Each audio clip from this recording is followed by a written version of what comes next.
record. And the encoder. And you're good to go. So much to talk about this weekend, ladies and gentlemen. So much to talk about. NXT TakeOver 31 was last Sunday. We had a slew of amazing matches. The WWE Draft is officially underway with the first 4 rounds and some free agent stuff happening on and after SmackDown this week. We're going to get into all that and more this week as we break the ring down.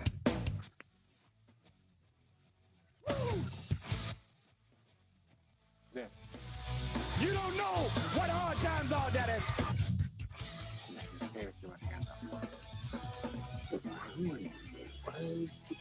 Oh, yeah.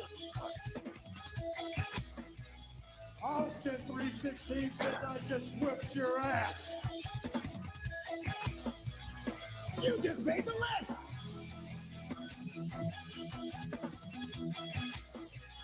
This right here is a family.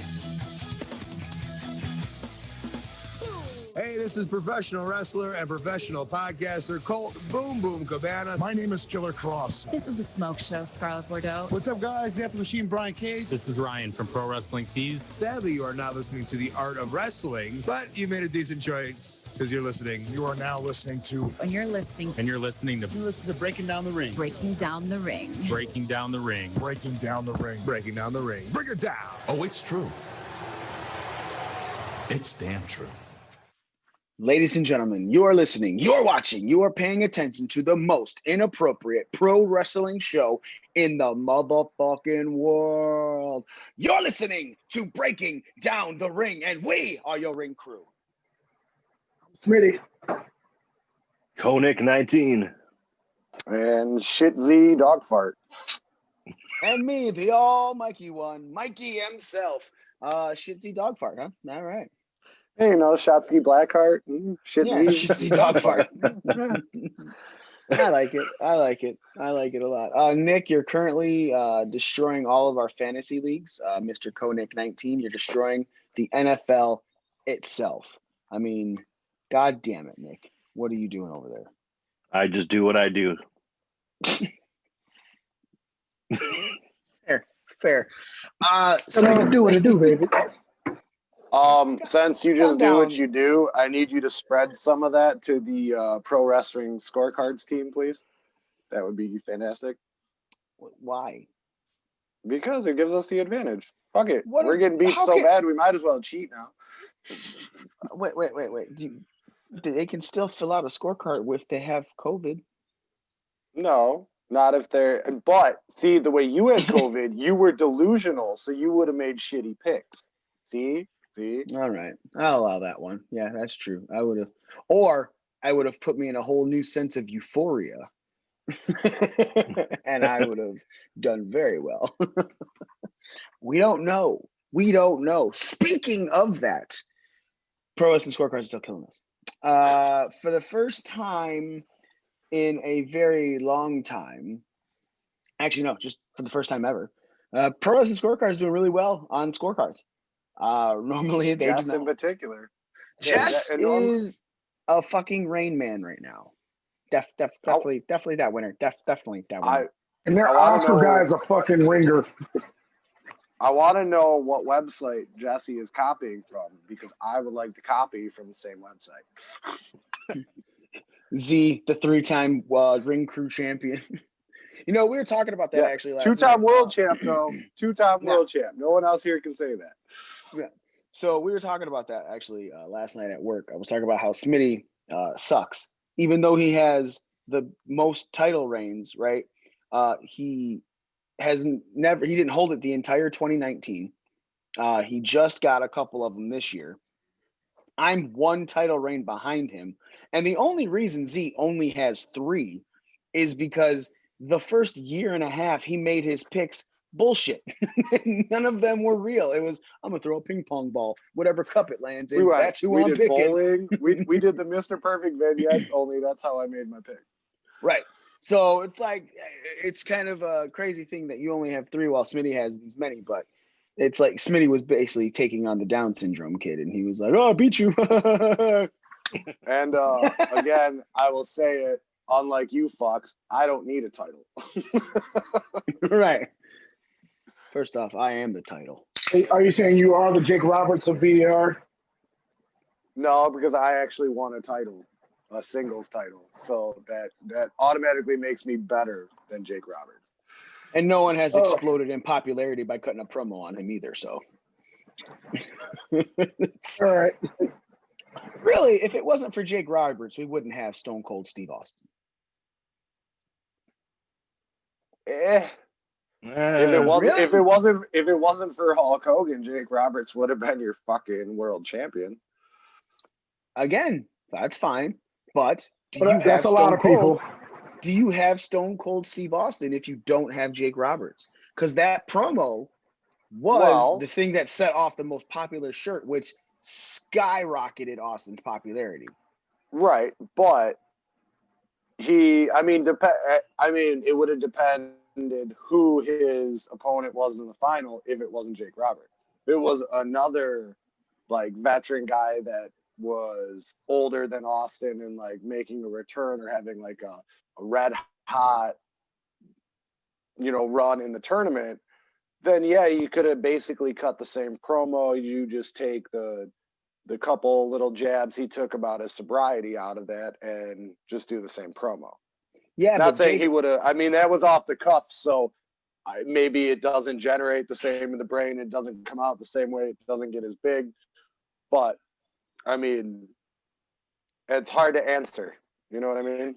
Right, but without Roberts and the Bible stuff, Austin wouldn't say Austin 316 says I just whipped your ass. Very true. You know what I'm saying? Then we at least don't have the promo then. Right, and that's what I'm saying. But I think the promo is what gave him the popularity. Look, Austin is spectacular, right? But we all know that in this business, getting over on the mic puts you into a different stratosphere, right? Austin, the reason that the New Day stayed so popular for as long as they have been popular and are still popular is because they sell a shit ton of merch, all kinds of different stuff. So because there's such merch salesmen, it makes the WWE money to put them on TV more when they can. Austin sold the most popular t-shirt of all time because of the Austin 316 line. And because of that, it made sense for WWE to put it on TV more, to the point where they had to quickly switch him. Like it seemed like during that run, right after the King of the Ring, you're like, why is this guy taking so long to do anything? Right? Because it was so popular, but it's not like I think he was still in Intercontinental title feuds at the time. Yeah, well, so with Austin, that's what gave that promo off the cuff with the Austin 316 gave the company confidence. He really didn't take off like a rocket until he started kicking the shit out of Mr. McMahon every other week for 5.5 years. Well, I mean, that's really the feud that made him who he was. Then you throw in the fact that, he was in a feud for the Intercontinental Championship. Austin never breaks his neck. Austin never changes to that brawling style. And then he's not as popular. I mean, if Stone Cold Steve Austin, now the Bret Hart Austin match at 13 was an absolute technical clinic. Mm-hmm. But if that was Austin's style of wrestling the entire time he had that run on top, you might have gotten bored of it. But with his brawling style and selling, it sells the whole tough redneck drunk, persona. And of course, the fact that he kept getting injured. When you keep getting injured like that, it pulls you off of TV. It makes people want to see you. But they never took him off. If you look at Austin, like nowadays, people disappear for 6 months. Austin broke his fucking neck in the ring, and they still had him on TV, whether it was his rehab or recovery at home, or if he was just behind the scenes. Like, there was about a year he didn't wrestle, but they gave him the microphone and still made him part of the show. He like the whole thing when he originally son of McMahon. That was that's when he was still injured and recovering. His first son of events. Right, So but that nice year, of McMahon to sell that like that if he still had a fucked up neck. that year on the mic when Owen broke his neck is, kind of helped his character development, which basically just made him into this juggernaut of a character. Yeah, but man, it still blows my mind that Austin cut that promo in '96, right? King of the Ring '96. Austin cuts that promo. I don't know specifically the time of year that was. I want to say Kind of like June. That was the where Money in the Bank would have fallen. So like June, July. okay. So you got that, and then you have Austin doesn't touch the WWE title until March 29th, WrestleMania 1998. 14. Yeah. 98. So it's like 2 years of the most popular person on your roster, and he's still only touching the Intercontinental title. Think of that now. Right? Think of the amount of storyline that WWE does, but the minute you're popular, they're like, nope, you're touching the top belt. You are running with this company. Austin had two, I want to say, I'm looking at it right now. Let's see. August 3rd, 1997, he won the Intercontinental belt. November 9th, 1997, he won the Intercontinental belt. And he had two Intercontinental runs before he had the main title run. All right, what was the first day? August 3rd, 1997. To November. So he was out for like 4 months because of his neck. August 3rd. Because he won the title. So he won the title from Owen when Owen broke his neck. But then had to relinquish the title because he couldn't defend it because he had a broken fucking neck.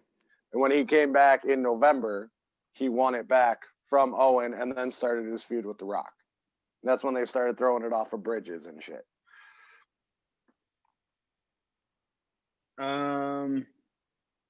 No. Oh yeah. So that's crazy then. So he won the title, broke his neck, and he still held the belt for 63 days. Yeah. They had him on the mic. That's when you didn't see him wrestle. But that was also back when Raw was about an hour long. So you also didn't see everybody every week. It was kind of like NXT is where you kind of spread out your top people, which was more of a reason why it was so popular because you had different people on each show and you're like, oh, Bret Hart's wrestling tonight on Raw. I got to make sure I watch that because I don't know when the next time I'm going to see Bret Hart wrestle is. That kind of stuff. And then, he dropped it to The Rock. Rock held it for 264 days. And you never saw anyone really touch that belt that's like top tier until Edge had it in July of 1999. Now, correct me if I'm wrong, but Austin only held the championship, 5 times? The main title? Yes.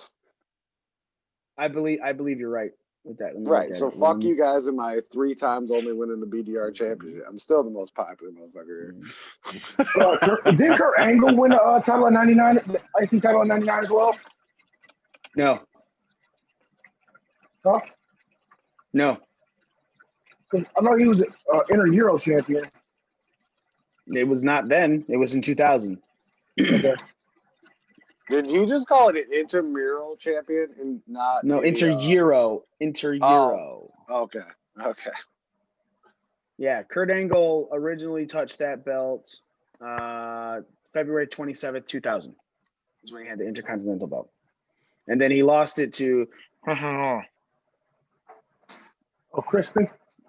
No, we're not saying. We don't say that name here. Oh, he lost it to Chris Benoit. Yeah, because Jericho had it. I gotta say, after yesterday asking you guys some of the really good pay-per-views to watch from the Attitude Era, I watched that King of the Ring from what was it, 99, Smitty? You're welcome. And then I watched about half of Fully Loaded 2000, and I'm just like, man, like it really makes you miss, not necessarily right now because of COVID and whatever, but when we did have crowds, they are nothing like those crowds were back then. I mean, Oh yeah. it was just fucking utter chaos, and it just made that atmosphere that much better, man. Holy I was like, you want shit. to talk about hostile crowds? Watch some of the ECW pay-per-views from the 90s. Smitty, Oh, do yeah, you I have started- a booger under your nose? No. Other one. There you go. Yep. What is that white thing in there? It's in your mustache. Mm. Oh, it's gone now. It was a booger. No, it wasn't actually. It was a booger. Gross. It was booger, wet. Smitty. Smooger. It was a smooger. Smooger. Yeah, It man. was just Attitude Era weird. was nuts, dude.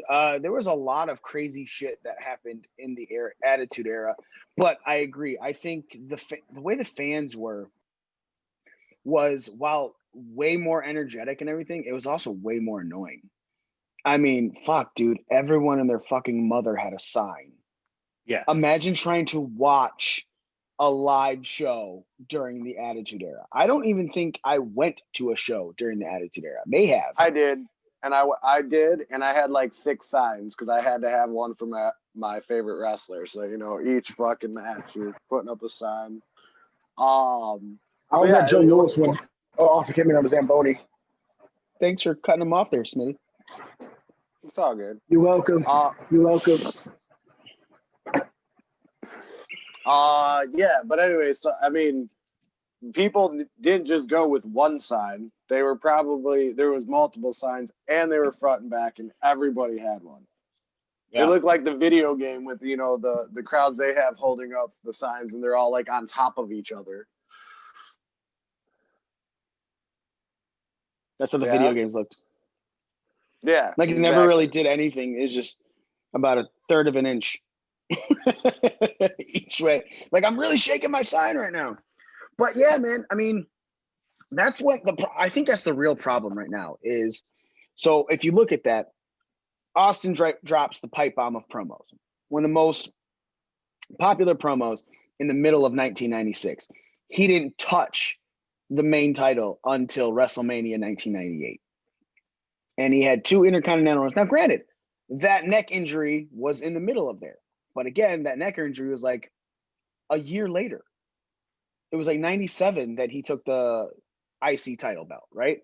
So a year, this dude is the most popular person in wrestling. Hold on. Keep in mind that part of the reason he it's not like they held him back. Back then, you only had the big 4. This was before In Your House started, because In Your House started in like June of 97.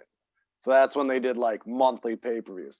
So storylines were a little more drug out. So if you won the King of the Ring, and then your next pay-per-view would have been SummerSlam, you start building the guy, this was like their development. They used to put the Intercontinental Championship on people to see if they were capable of being world champion. Like, it was like a stepping stone process, and I really kind of miss it. But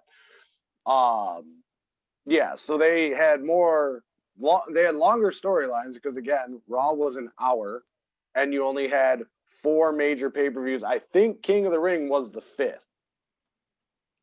So then, so you made it last longer. So back then, a year and a half probably wasn't shit for time, because they used to just build shit up like WrestleMania to WrestleMania. Right. Yeah, so you got I'm just looking at 95's Royal Rumble, then went to WrestleMania. Then this is why I love Wikipedia, because when they do that, they have the pay-per-view chronology or the major. So WrestleMania 11 was followed by In Your House 1, which took place on May 14th, 95. Okay. Then King of the Ring 95 was June 25th. Then In Your House 2. So this actually started in 95. Okay, July. I thought it was 97. I thought it was DX. I thought DX had one of the original In Your Houses. August 27th. No, the original In Your House was the one where Triple H ate poop or something. Ah, okay. They gave that September, house away. The hog pit went. The hog pit match, and they gave us. Yeah. October. Yeah, so that's what it's looking like. 95 was the first year for all of them. In Your House 5 is December, Royal Rumble. January, In Your House 6, February, WrestleMania 12, March 31st, In Your House 7, April. Yeah, so like 95 monthly is pay-per-view start in June. What, June of 95? yeah, it's after WrestleMania 11 started the In Your House pay-per-view, so they started a monthly thing in the mid of 95. So again, yeah, so you are on a monthly schedule and things like that, but for some reason Austin still doesn't touch a title, and maybe he had the European title. Let me look at that one. Nah, Never held it? Yeah. I thought he was a Grand Slam.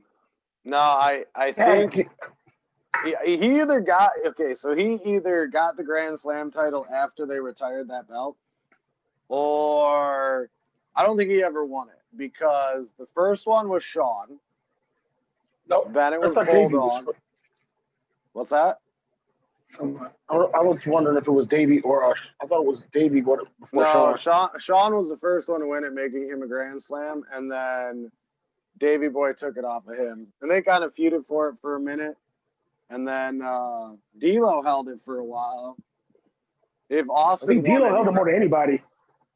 Yeah, I mean, D'Lo or Shane has to be the top title holder for that, as far as reigns go. But I do not remember Austin ever having the European Championship. Let's see. No, British Bulldog kicked it off. 205 days. Then Shawn took it in September. So and Triple H. Right, yeah, I don't see Stone Cold's name anywhere on here. Then the 2000s. Yeah, no, Austin never touched it. So yeah, that's fucking crazy to me, man. That I was right about Davey being the first. 6-time WWF champion, WWE champion, 2-time Intercontinental champion, 4-time tag team champion. So maybe he was running with tag teams at the time. Because he did one with Shawn, one with Dude, one with Foley, one with Taker, and one with Triple H. But that Triple H one was like when they were like the top guys. The 2-man power trip. Yeah, then Triple H blew out his fucking quad. Yeah, King of the Ring 96. Then he won the Royal Rumble in 97. And so, yeah, but he won the Royal Rumble in 97, which puts him in the main title picture at that Mania.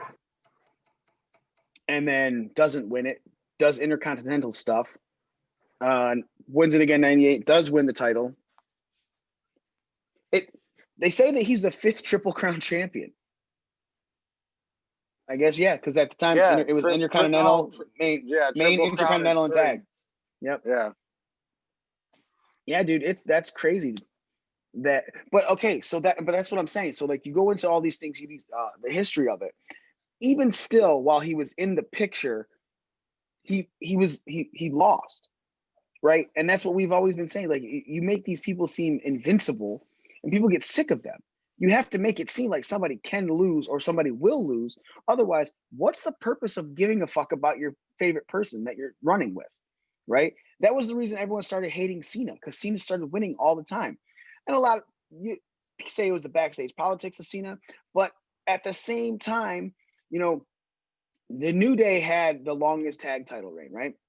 The New Day did that. They were blowing up, selling merch like crazy, left and right. So if you have the longest tag title reign, obviously you're not losing. It's not so much the position and the backstage politics as it is I'm blowing up, selling things. I am super popular. Everyone wants to see me. So WWE is like, you're winning all the time. But people didn't give a shit about the tag team run, because it wasn't like, no one felt like they were having a team thrown down their face. They were truly enjoying what the New Day did, right? That's why people hated Cena, because they're like, I'm kind of sick of seeing Cena win all the time. But back in the day, your most popular star didn't even touch your top title until 2 years after his big type run when he is selling the most merch. Because again, Austin 316 is is the highest selling shirt in WWE history. I mean, Cena was about a year. I mean, he won the U.S. belt, and it was about, he won the U.S. belt at WrestleMania against Big Show, and then the following WrestleMania won the title against JBL. Right. So, I mean, it was a year before he touched the main title. Right, but what I'm saying is that was also the time where people were happy Cena won, and then a couple years later, you start getting the "Let's go Cena, Cena sucks" chants, right? Because Cena's always on top. He's looking infallible. He can't be touched. He's always going to be there. You have to deal with him. Whereas in the Attitude Era, you had your top 3 people running with that belt. You know what I'm saying? You had Austin, you had Rock, and you had Triple H. Those are your main guys running with the belt. Now, granted, there were other main people up there. All right. What? I was like, you got to the point. I was like, you got guys like Foley and Taker who was sprinkling every now and again. Yeah, who were up there and they were floating through and they would be in part of those. So your top 3 always had like 3 or 4 people to fight besides the other 2, right? So you had a real good main event structure. Now it's basically like, this is our guy. He's going to run with this belt. And he's going to fight the same 2 or 3 people. You get fucking bored. Like you could still have a guy be a top guy in your business or on your company and not hold your top title, right? Austin did it. Austin proved that that's possible. Rock did it. Rock proved that's possible. Rock wasn't always holding that title. Undertaker was a top guy and barely had any title reign. I mean, he had 7 total, but over the length of his career, I mean, it seems like nothing. And that's including some of the WCW reigns, the world title reigns when they had him on SmackDown. Right.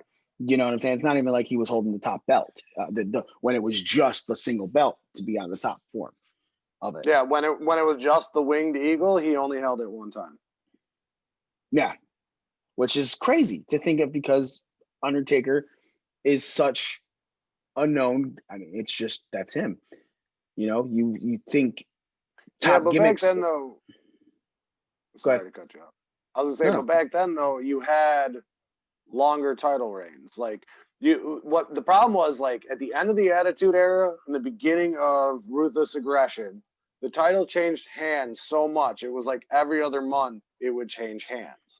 Whereas you go back to like the New Age and into the beginning of the Attitude Era, it was more of you basically, if you won the belt at WrestleMania, you held the belt until the next WrestleMania and got a rematch. I mean, that was kind of the format. Obviously, injuries and stuff led to changes. That's why at WrestleMania 13, we didn't get Shawn and Brett. 2, we got Taker and Sid.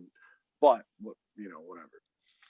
So it's really funny that you say that because I was looking at the Taker's first reign, and his first reign was 5 days. But here are the title reigns all in that time where you just said that people had longer title reigns. Hogan started off the 90s, 363 days. Then Warrior obviously took it at Mania 1990, 292 days. Sergeant Slaughter was next, 63 days. Hulk Hogan, 247 days. Undertaker, 5 days. Hulk Hogan, less than a day. Ric Flair, 76 days. Randy Savage, 148 days. 40 days for Ric Flair. Bret Hart, 174. Less than a day for Yokozuna. Wonder what day that was. Then Hulk Hogan, 69 days. What? WrestleMania 9? Then Yokozuna for 279, Bret for 247, Bob Backlund for 2, Diesel for 357, 132 for Bret, 230 for Shawn, 62 for Sid, 24 days for Shawn, less than a day for Bret, 33 days for Sid, 132 for Taker, 97 for Bret, 139 for Shawn, 90 days for Austin, less than a day for Kane, 89 days for Austin, 49 days for Rock, 19 days for Mankind, 6 days for The Rock, 14 days for Mankind, 40 days for The Rock, 55 days for Austin, 35 days for Undertaker, 54 days for Austin, less than a day for Mankind, Triple H 23 days, Mr. McMahon 3 days, 48 days for Austin, and Big Show 49 days to close out the 2000s. Like it's right. At the beginning of that half of that decade, you're like, okay, you got a couple 50s, a less than a day. You got the 100 days. You got the 200 days. You could tell with the Sid, Sean, and Brett thing, like where injuries impacted the reigns, and then it went right back to steady numbers. Right. And that's the crazy thing to think about is there was a time where people used to complain that the belt was losing meaning because it was switching so much. Because it still was. You know, if you're going even into the 2000s, like you said, I started that 49 days with Big Show. Then you got 117 for Triple H, 20 for The Rock, 34 for Triple H, 118 for The Rock, 125 for Kurt Angle, 34 days for The Rock, 175 for Austin, 14 days for Kurt Angle, 61 days for Austin, 97 days for Jericho, 34 days for Triple H, Hollywood Hogan, 27 days, Taker, 62 days, Rock, 34 days, Lesnar, 83 days, 27 days for Big Show. Then we get back into hundreds. Kurt Angle for 104, Brock Lesnar for 118, Kurt Angle for 52, Lesnar for 150, Eddie Guerrero held it for 132 days. Then you got JBL and Cena who did 279 each. Then 20 days for Edge, 132 for Cena, 21 days for Rob Van Dam. Surprised it's not 420. 75 for Edge, 380 for John Cena starting September 2006 to October 2007. Randy Orton held it for less than a day. Triple H held it for less than a day. Yeah, back to back. Then Orton for 202, then Triple H for 209, 20 for Edge, 41 for Jeff Hardy, 20 for Edge, 69, nice for Triple H, 41 for Randy Orton, 1 day for Batista, 89 for Orton, 20 days for Cena, 20 days for Orton, 48 days for Cena, and then 69, nice for the Celtic Warrior Sheamus to close out the 2000s decade, the first 10 years of that. So yeah, there's times where you could tell who they threw it on for quite a while, right? But there's a lot of less than 100 days. There's a lot of 3-month reigns. You're going to hold it until our next big pay-per-view. Like you're going to hold it Rumble to Mania. You're going to hold it Mania to SummerSlam, SummerSlam to Survivor Series, and it does. And a lot of people back at the time were like, man, it's just hurting the title because it's switching so much. Right. But now people are pissed that people are holding it too long. No, dumb people are mad that I agree. They're holding it too long. Now, the Lesnar thing I kind of understood. Whereas he had lengthy title reigns, but he was never on TV. But he's supposed to. No, not during that time he was. What's that? During that time he was. This is where we're talking like Brock's original run. But I'm talking about now. Like people now are mad that they were mad that Brock held the title for so long and was never I need to get to the upper area over here. I need to get over here. Yeah. My keys are where? Hi, Smitty. Mute. Oh. There you go. You were saying, hi, Alexa. See you at 6. Oh, I forgot what I was saying. What was I saying? Brock Lesnar's reigns. Oh, yeah. So they were mad that Brock held the title for so long and was never on TV, which gave him more heat, good or bad, whatever. Heat is heat. But I think giving Drew a long run and the fact that he's held it past SummerSlam, it makes me happy as a fan, because the longer a champion, no matter whom it is, holds a title belt, it makes it that much more special for the person that wins the championship from them.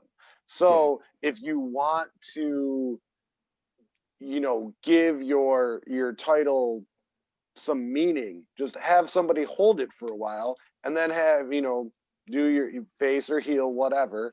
And then you either have your dastardly heel or your uber baby face, take it off them a year after you have it. And it makes the win mean something. But when the title's flip-flopping all the time, it doesn't lose meaning right away, but eventually people are like, all right, cool, this title means shit because the 24/7 championship changes hands twice every week. And I mean, it's cool and it's entertaining, but that title means absolutely nothing. What's crazy is since May 2017, no title holder for the WWE Championship has held it for less than 144 days. Which is good. I mean, Yeah. they're getting back to steadiness. Yeah, because you got Jinder Mahal, 169 days. Then next was AJ Styles for 371. Then Daniel Bryan for 144, which is cool. But remember, they switched that title just because they didn't want AJ Styles to lose to Lesnar a second time at Survivor Series. 180 for Kofi Kingston, and then 184 for Brock, and 188 for Drew currently. So Drew has held the title 8 days longer than Kofi Kingston and will take longer to lose it in a match as well. Unless it's against Otis. It's just saying, Kofi Kingston can't beat Brock Lesnar. So look at the Royal Rumble, too. And it's like 2 guys to help him. And look, Drew McIntyre, only with the nut shot. One Claymore. One nut shot, one Claymore. Like, you got to give it to Ricochet for the nut shot, right? So let's go into what we were actually going to talk about this week. That nut shot was the best thing Ricochet's done on the main roster. No, that is not true. He's I'll wait. Debuted with Aleister Black. Should have kept them together as a tag team. At least they'd be doing something. Yeah, Vince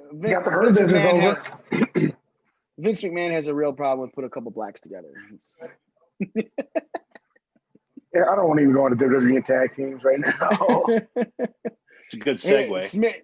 Smitty is so mad about the tag teams, but we're gonna get into it when we talk about the draft in it. Let's talk about NXT TakeOver 31. Damn fine pay-per-view. We said it ourselves. The NXT TakeOver before this was probably didn't suck, but if you're ranking NXT TakeOvers, 30 was a few very lackluster from what you're normally getting to what you got. So there was a lot of hope for 31 to be really good, and it delivered, man. Like, even Dave Meltzer didn't give anything less than 3.25 stars. I have a problem with his ratings because if that's based on a 6-star scale, I disagree. But if it's based on a 5-star scale, all for it.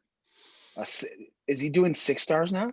Yeah, remember he's ever since only in Japan. What was it, Omega and Okada? He gave it 6 stars. So yeah, I mean that would lead me to believe that now his rating system is 6 stars, right? Well, he gave an 8-star match as well.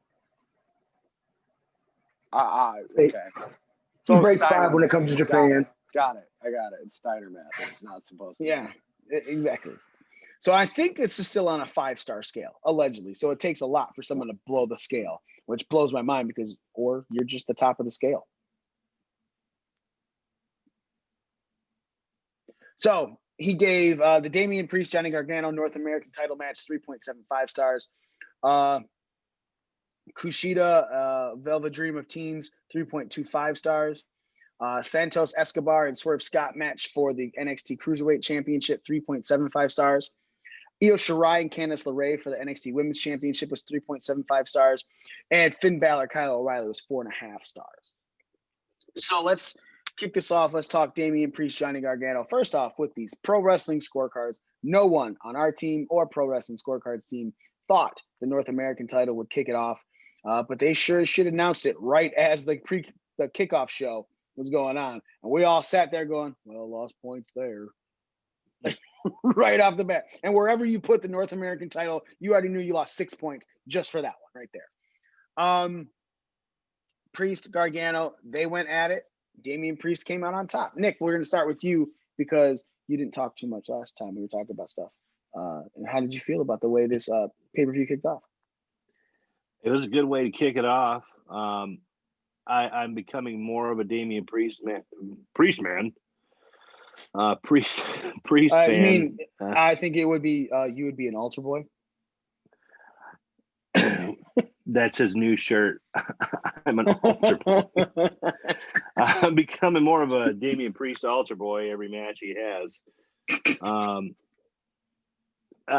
I mean, honestly, I didn't expect Johnny Gargano to win this one. I had him losing, and then I had Candice LeRae winning later in the night. So, Same. you know, it wasn't a surprise ending, but there were a couple times when I thought he might go over. But it was a really good way to kick off the pay-per-view. Z, you did have Gargano going over because your thought process was they were going to give the married couple title run on the show. How did you feel about that after you watched this match? Obviously, like shit, because I was wrong. But great match. I knew about halfway through the match, I thought to myself, well, fuck. I just lost points. And sure shit I did.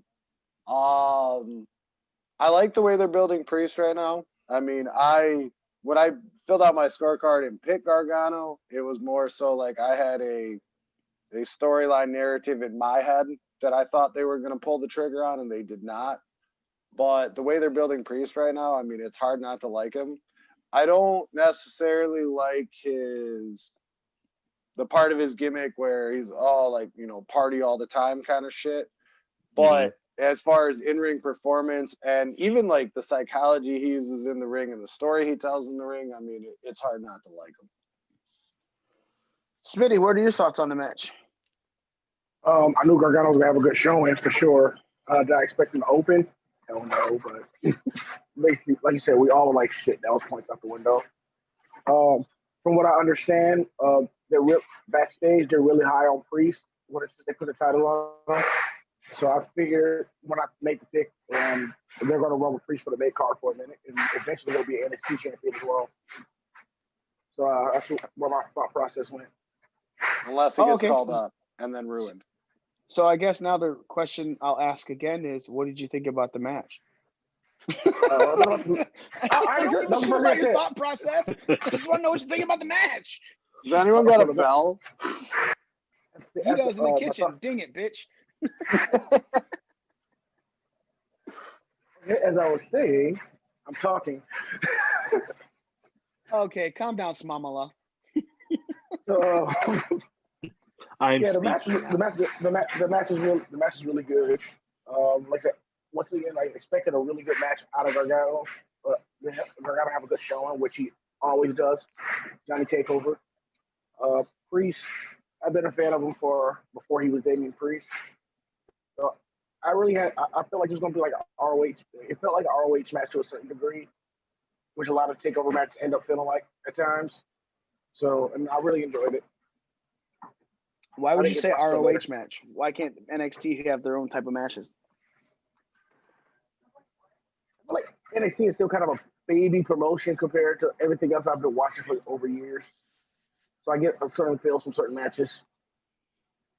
Outside of the NXT women's division, that's the only thing I think feels kind of unique to me on the NXT when it comes to NXT's takeover matches and NXT matches. Okay. I have to agree with everyone's points. This is just a great way to fucking kick off the show. And I guess it kind of makes sense after you think about it and you look back at it. You know, a lot of us thought maybe Kushida and Velveteen Dream would lead it off, which was the following match. But yeah, in the grand scheme of things, you want the pay-per-view to kick off and kick off well. You know, there was a lot of times where I think Bubba Ray talks about it a lot. It's like, you know, someone asked them, why are you always kicking off the show? Like you used to think that curtain jerking was bad, right? But Bubba asked Vince, he goes, why are we always opening these WrestleManias? And Vince said, because your matches are some of the most exciting things on the night, and it should kick off WrestleMania to give fans a start that is a pump up rather than a total build. You want to have flow. So if you start off really high, you can go a little low, bring it back up, go a little low, bring it back up, and finish on a high note.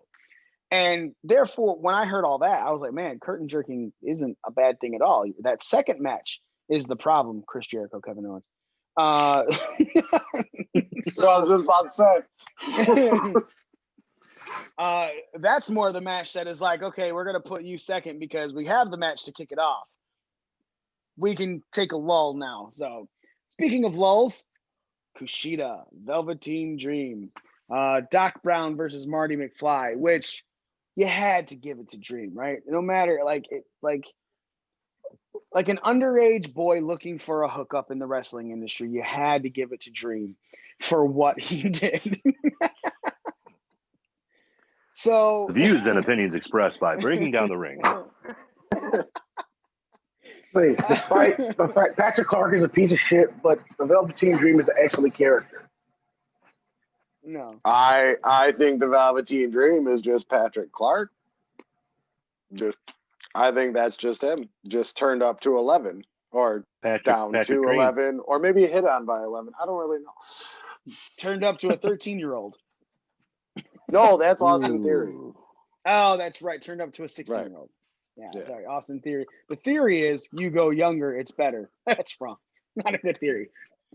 So Meltzer gave this match the lowest stars of the night, 3.25. Z, what did you think about this one, sir? I mean, I thought it was a very solid match. I picked Kushida to go over by submission. I was right. It's true. But no, it was a good match. I actually turned on the pay-per-view and caught the second half of it. And I never went back to rewatch the first half. But from the half that I did see, I liked what I saw. He definitely put Kushida over. If you didn't know who he was from Japan, and you didn't really know who, if you're going into this as not a smart fan, but just a NXT fan or a WWE fan, and you've never seen the likes of Kushida elsewhere, this is a great way to kind of up his stock in the company. Like, oh shit, he made Velveteen Dream tap out. Like, that really puts him over as like, okay, this guy is somebody to fuck with, not just some guy that's trying to look like an American tourist coming down to the ring. Yeah. And this was Kushida's first singles match on a takeover. Yeah. Like, he had come in and been injured a bit. Like, he's known for the NXT universe, but this is the first time that he touched NXT pay-per-view or NXT takeover. Smitty, your thoughts on this? Or are you busy right now making a burger? Not even open yet. Like, my thing is like Z said, I'm a smart fan. I've watched Kushida. This is just one of those really good technical matches from my standpoint, the way I was looking at it. So I really enjoyed it. Like I say, this is like I would have gave. I think this is one of my favorite matches. One of, not the favorite, is like maybe I enjoyed it more than the Priest Gargano for some reason. I don't know why, but it's maybe because I'm a fan of Kushida, so I had a little bit of bias. You thought this match was better than Gargano and Priest? I'm a big Kushida fan, so. That's a bold statement, Cotton. Let's see if it pays off for him. It never does. The Ocho. The Smocho. Say 9 going for 10 times. That is very, very work out for me. Nick, what are your thoughts on this? Did you think it was better than Gargano and Priest? No. No. But I will say I did enjoy the match. And, anytime I've seen Kushida in the ring, I mean, he's been like, oh, that guy's, he's pretty good. I couldn't really connect with his character a whole lot. But this match, it seemed like it really showcased his style and his abilities. And he was so aggressive in this match. And in a way, he kind of dominated that whole match against a guy like Dream, love him or hate him, just as his character. I hope that they give him a nice run and start pushing him, because I really liked what he did in the match a lot. I guess my thing is, a lot of times in the commentary, they were saying the same thing. Kushida is so aggressive. Look at him. He's going after. But there was like 3 submission rope breaks done by Dream to get out of 3 different submissions. And then there was 2 near falls, both by Velveteen Dream. And it just seemed like, for as much as was built up on how good this match could be, they were very lackluster in the match. Like, you said it, that you said there seemed like aggression, but when all you're doing is like doing a move to hurt a body part, and then there's a lot of walking around on the outside, because obviously that's a Dream style match. There's a lot of talking, there's a lot of performance type things, but Kushida, it seemed like it took him a little bit out of his game, and there was just a lot of meh in the match. To like, I even think that 3.25 might be a little high, right? Like, I'm like, maybe it got that because it's Kushida, because I watched that match and I was like, yeah, it's not a bad match, but where's the substance to it, right? And again, it might be because it seemed like that it was a quick build, because Dream fucked him over out of the championship match the week or two before. But I don't know, man. Like, if you fuck me out of a main title match, I feel like I would be a little bit more angry about that during the match that I'm fighting you for.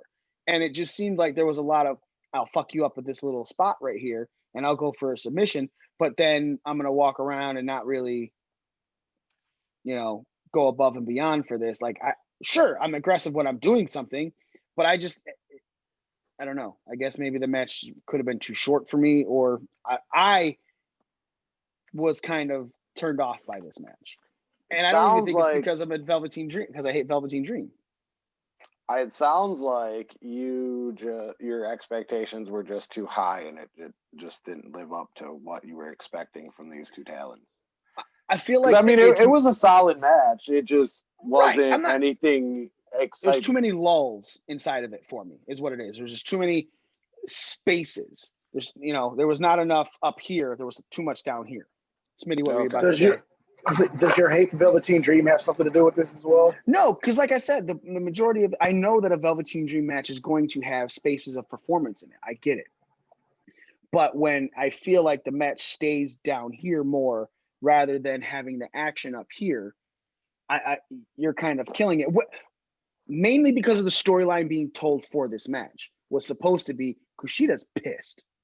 Kushida's more aggressive than he's ever been in his NXT career.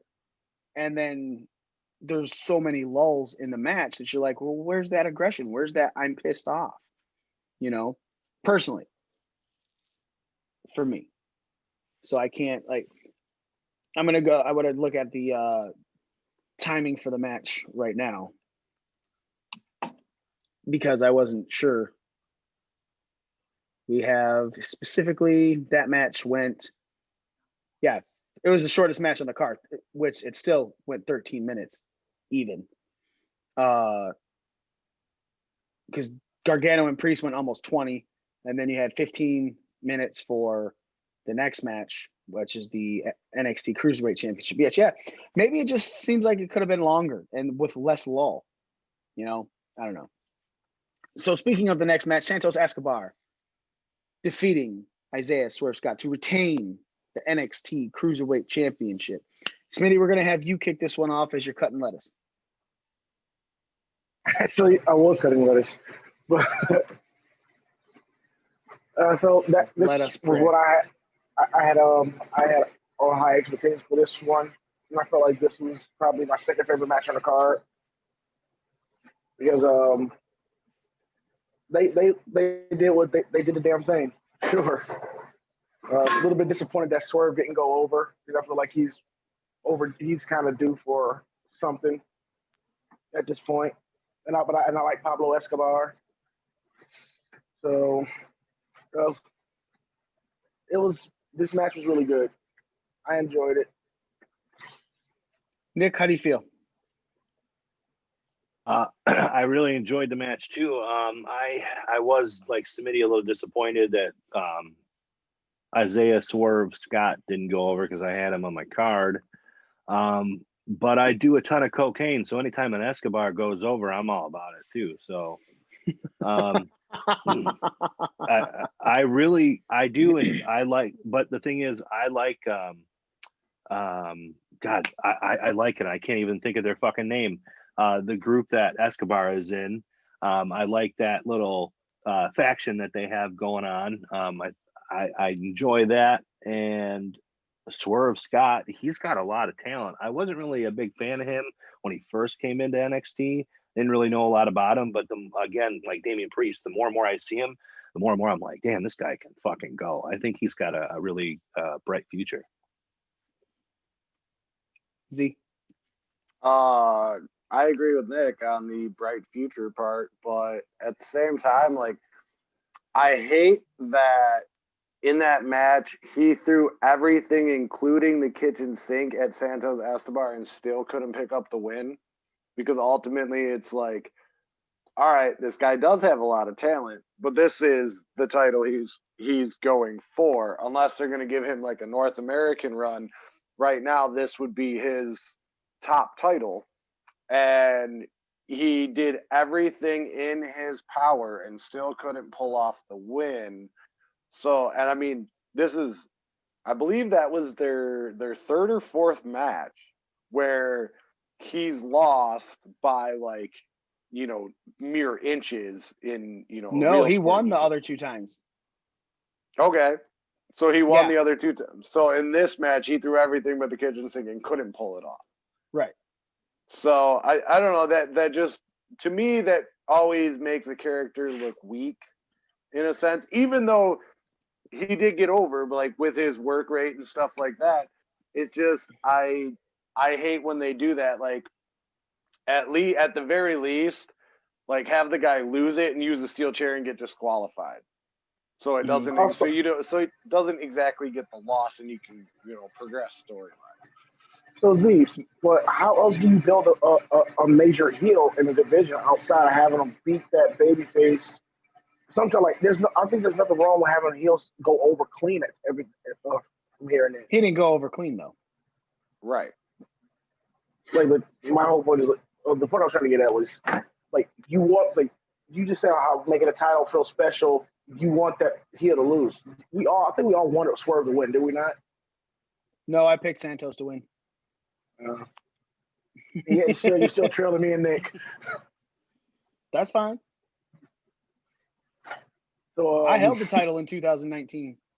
All right, back to your point. That's going to be wrong, Smitty. But having like right now, like having Swerve, like I did want Swerve to go over, but I was all right with Santos winning because it makes it well. So whoever actually takes that belt off of Santos is going to make it a little bit more special. I don't know. I kind of see where you're coming from, Z. But at the same time, if you have Swerve who has beaten them before, and then obviously Escobar's guys run out, and then Swerve had a guy, you know, help. It seems like the next progression for this match, if you do want to give that belt to Swerve, is to have a type of match where nobody can interfere. Wait, you said Swerve won. In the first match, Escobar headbutts him with that piece of steel in the mask and wins the match. So that's loss number 1. He didn't win that. That's the second match. He won the first. He won. Okay, so Swerve won the first. Escobar won the second by dirty trick, and now won the third by dirty trick. No, I think there was in the tournament, I think Swerve has a pinfall victory over him. Swerve is the only person to have a pinfall victories over Escobar. That was part of the build for the match. So yeah, but again, I see what you're saying, but if you have these guys run in, right? So next, also they could do a cage match, and if you do a cage match where no one can get involved, or have a lose the belt if a disqualification happens type of match, like, because you can't beat me without using all these dirty tricks. Do something like that, because obviously in a cage match everything's basically legal as well. And then have Swerve win, because you take away the tricks that Escobar has. So there's no. Next is going to be Isaiah Swerve Scott's team versus Escobar's team in War Games, because it's almost November.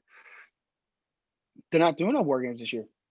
Oh, really? Why? Yeah, I don't know. That's one of the best pay-per-views they have, in my opinion. I agree. It may be a COVID thing. Can't be locked in a cage because you're not. Yeah, because I don't think there's another takeover. There's not another takeover even announced yet. Yeah, but they've been randomly announcing them too. So yeah, but War Games would have been up there. Let's see. Takeover War Games 20. An NXT Takeover event will not take place during Survivor Series weekend.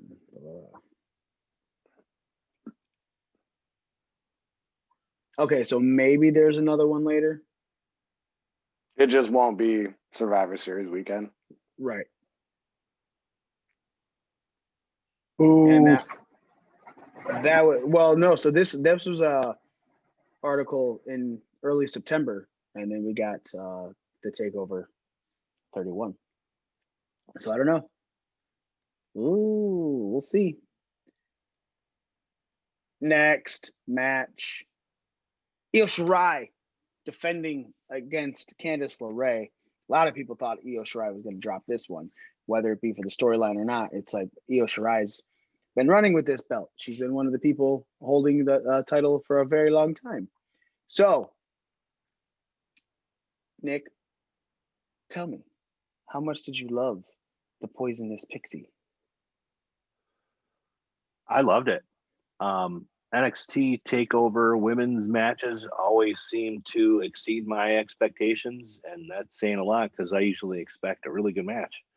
I did think Candice LeRae was going to go over in this one with the help of hubby, but that didn't happen, so that was kind of surprising. I did. I thought it was a really good match. I think you could continue the storyline, but it's not looking like they're going to because apparently nobody is Io Shirai's problem, apparently. So it was a good match. I liked it. I like it a lot. You know, after this match, you got the reveal of the person doing the vignettes, and it was Ember Moon. But you also, right before that reveal, Toni Storm showed up on the screen saying that she's now coming to NXT and she's coming for the belt as well. So you took the vignette guy who a lot of people thought was Bo Dallas, who we all picked was Bo Dallas. Smitty likes to pretend he knows it was Ember Moon, but he still picked Bo Dallas. And so then going into that, you have. I have 10 matches. Like, hi, shut up. No one. It seems go back like on mute. It seems like you're stacking a women's division, which is fine, but you had a chance to bring in different people for the top title of the men's division, and you kind of just was like, all right, let's throw more at the women, which I'm not saying is a complete bad thing, but what are you going to do now with all of these women, right? Well, now Mercedes Martinez is coming back too. You got even more women. Yeah, she's not really a part of Retribution, or so but she didn't change her name. So is Mia Yim Mustafa Ali well? kicked her out. Well, they haven't officially announced her as a member, and so I have no fucking idea what they're doing with the women in the group, because the more they show the group now, the less and less I see women in the group. So yeah, I have no idea. As far as stacking the women's division, okay. First of all, I love this match. This match was fantastic. The story it told, Johnny coming out, trying to help with the ref shirt on, like just the whole psychology of it was great. I knew at the minute Johnny lost in his match that I had also lost points on this match because, you know, it wasn't going to happen. But this match was great. And then you had the Tony vignette, or, you know, live on the Titantron kind of thing. That was cool. And the minute they went to the motorcycle, like the minute the chick stepped off the motorcycle, I was like, God damn it, it's Ember Moon. Like it didn't take for me to see like the unmasking or anything. Like the minute they stepped off the motorcycle, I was like, motherfucker. And then I'm still like in the back of my mind thinking, all right, maybe it still is a guy and he's just interrupting the women. No, but I digress. Smitty, your thoughts on this? Ooh, what's he cooking? Taco meat. But taco meat. Yeah, but so I've had lengthy conversations before Takeover happened, and I just start listening to everybody else when I pick Bro Dallas. And I have like 10 messages like, you called everyone, like, no, yes and no, because originally I kept saying it would be awesome if Ember Moon returned to NXT. Because, her and Xavier have been out for pretty much a year. The match, it was a really good match. Like, I have high expectations for NXT to take over women's matches. And once again, this one delivered. It really delivered. To the match, the twists and turns that happened during and after, in between, afterwards. So I was really, this match was satisfactory for me. Smitty, you look like you're in a remake of Honey, I Shrunk the Kids.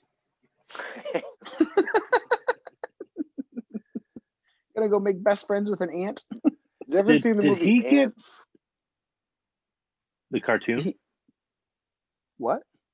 The cartoon, Ants? No, I said with the ant. Yeah, yeah. Ants with a Z, With a Z, yeah. Yeah. Ants with a him. Did Smitty get rid of his dreadlocks? No, he's got on. No, he's wearing a do-rag. A terrorist. It kind of looks like he got rid of his dreadlocks and he's just got. Hey, you're in the kitchen, asshole. Put your fucking shit back on. He was shaking it out and stuff. Ew. Now go wash your hands. Guess where I'm not eating today. I like how he's talking on mute. It's my favorite when somebody talks on mute. Go wash your hands, you dirty bitch. Fucking touching your hair in the middle of the kitchen. Cooking taco meat, putting dread hair on it. Blech. No, thank you. I appreciate the offer. I agree. This match is really good. Spectacular. Obviously, great watch. We're watching it with Daniel, and Daniel's like, are they doing the Sasha Banks Bailey storyline? I'm like, no, a little different. At least Johnny came from the back with a ref shirt rather than taking the shirt off of the ref and going at it and trying to do the fast count. That was, I thought it was much better like that. Obviously, we've seen it before many times, but you knew Johnny was going to help. I also thought that it was still very possible that Candice was taking this until the end of it. Throughout the match, they were like working it out in her favor, and every cheat thing in the book, and Io Shirai still won. I'm okay with. She's now running this belt for 125 days. I would not have minded if it was less than that because Candice LeRae would have taken it. LeRae would have taken it. So I don't know, man. I personally just don't have much to say because you guys all covered it. Final match, very devastating match, an injury-laden match. Finn Balor defended his NXT championship against Kyle O'Reilly in a match that a lot of us expected to be spectacular, and it really pulled off. Z, kick it off. Oh, man. These boys were snug. Man, no. Nug is a bug in a rug. Fuck. It was a fucking bloodbath, literally. You the first time Kyle O'Reilly was bleeding from the mouth, you thought it was a capsule. And then you're like, wow. Like once you like got the camera shot of his mouth being drenched in blood, you're like, wow, man, that capsule really did a thing. And then you realize that a short time later, as his mouth was still bleeding, that maybe that wasn't a blood capsule. Right after that happens, Finn takes a running knee to the face, and you can just tell that that wasn't a blood capsule either. Just we talked about it, me, you, and Daniel talked about it on our Zoom call during that match. Like, ooh, that was a good one. And then going back and rewatching that match, man, from start to finish, they just go at it, and there were a lot of injuries from this match, which is probably why WWE doesn't let guys go full throttle all the time. But when they do, and unfortunate injuries, I don't think either one of them are going to be out very long due to it. But I mean, that match was amazing. The emotion, the psychology, the actual shots that like made you cringe. It was everything I expected it to be, and maybe even a little bit more. It's one of those things where Finn went over and Kyle got over. Like two stars going at it. Kyle O'Reilly is now a star in NXT. He was good before. Everyone knew him as a technician and good in a tag team, but now he is a bona fide single star from this match with Finn. Okay, Smitty. I expected a strong style, kind of Japanese, hard-hitting match, and that's exactly what I got out of this match. Like, they fucked each other up, and they worked hella stiff with each other. It was really, like, this was my favorite match of the night. Decent explained the best. Like, Kyle O'Reilly came out like a first thing of roses as a star. Finn kind of solidified why he should be the man in NXT right now. I'll leave it at that for right now because I'm kind of in the middle of something. Okay. Nick. I thought the match was terrible, honestly. Makes sense, yeah. No, dude, from the video package before the match was a great way to lead into the match. Sometimes the video packages are a little bit of overkill for these main events because it's like you've already seen all this shit before. They hammer it down your throat, same highlight reels from, leading up to the match. But I didn't get that vibe from it. And then you see Kyle O'Reilly in the back with the Undisputed Era, and, they're getting it pumped up. Adam Cole tells him, I love you. And it kind of took you into a moment where, yes, this is the Undisputed Era, but it seemed real and personal, and it got me even more hyped for the match. And then you had the match, and I knew Kyle O'Reilly was good, but I don't have a lot of experience seeing him in singles matches, and man, he blew the roof off of that place, and so did Finn. I've seen comments in the past of like negative comments about Finn Balor, and he's got a limited move set and this crap, and I'm like, that showed right there not only Kyle O'Reilly's skill set, but Finn, and these two just went fucking ham on each other. Definitely the match of the night. I am disappointed that they're injured, because I would have liked to. I want to see more of Finn Balor now as the NXT champion. Now, who knows? I hope Z is right in the fact that he's only going to be out for a short period of time. But dude, it really was. It was a great match, great way to end a great pay-per-view. Well, also you got to think about it, man. TakeOver is like, you don't have to have your champion on it every show. He can talk. It's very similar to how we were talking about with the Austin stuff. Mm-hmm. Finn can come out and have conversations and build stuff and doesn't need to wrestle. No, he can't. He's got a broken jaw. He can't talk. Just use the fuck, I can't even think of his name right now. Kanye West did a whole Kanye West song, Through the Wire. But he did it with a busted jaw. He did that whole song with a busted jaw. So Finn can make it work. No, I'm talking about the guy who like typed through a speaking spell. Beep boop boop beep. Oh, Stephen Hawkins. Yeah, he could Stephen Hawkins it.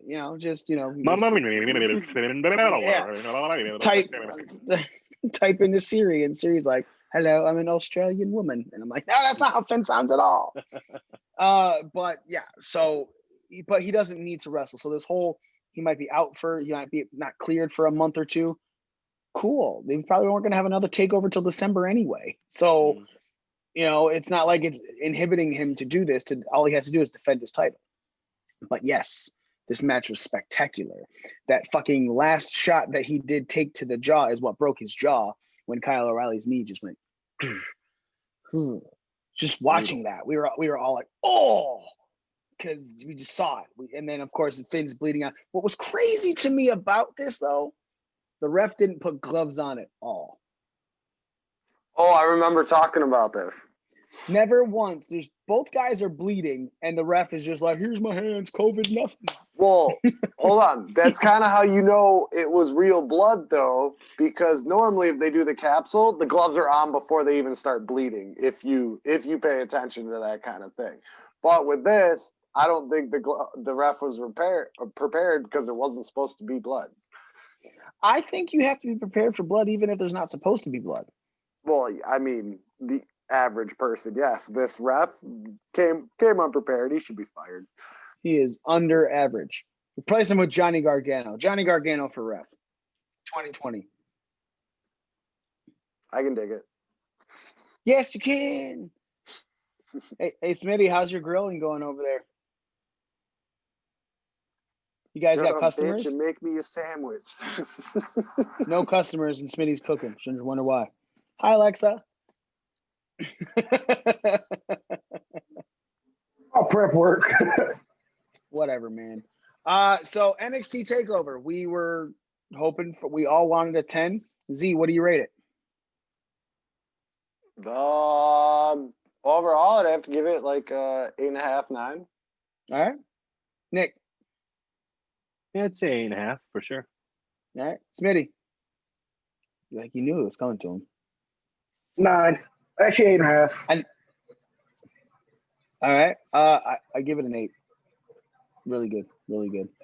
Up next, and finally, okay. So, in the following NXT, so we just talked about the injuries with Finn Balor and Kyle O'Reilly. NXT had another injury bug hit them pretty hard.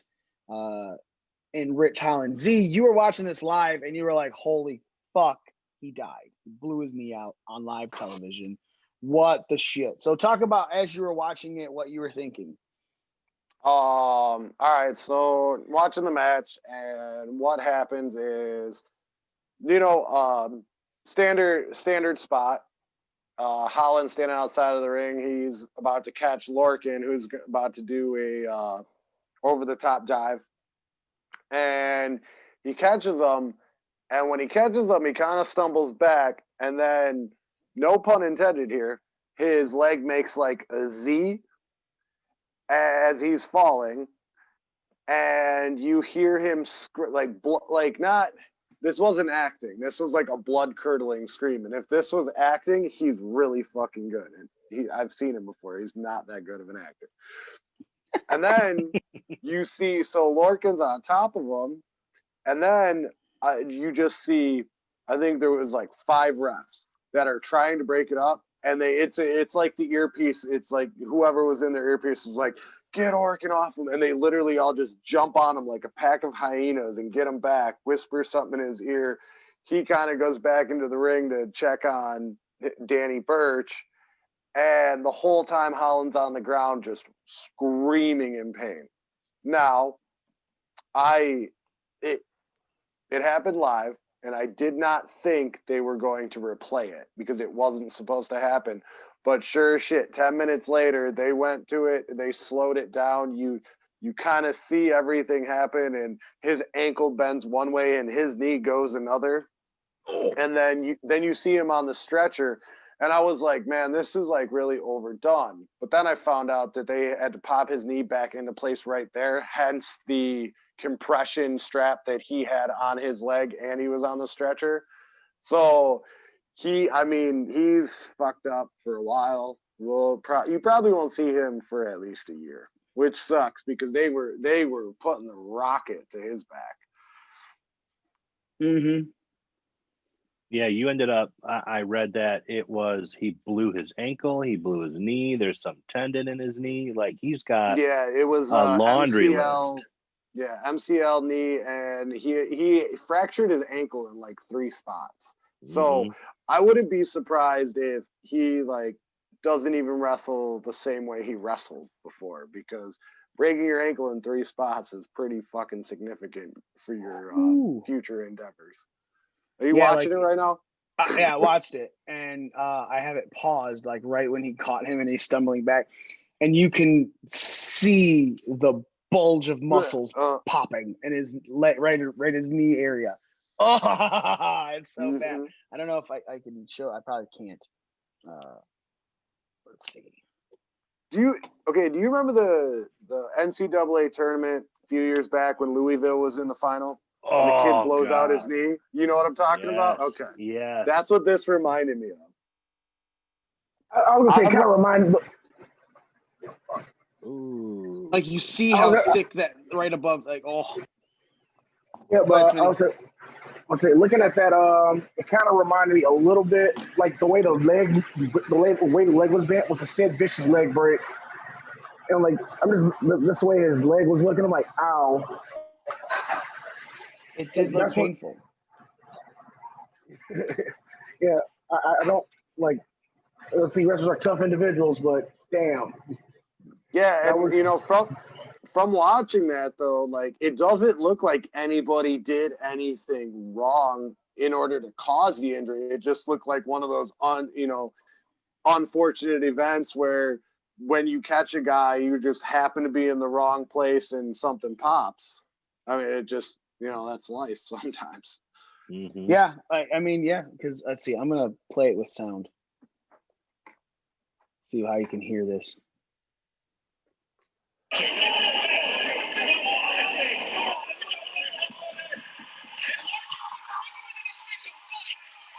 Yeah, because you can hear the crunch. Uh-huh. By the way, Mikey, your reaction on my screen looked like one of those reaction videos for Two Girls, One Cup, when people watching Two Girls, One Cup. That's the way your face just goes.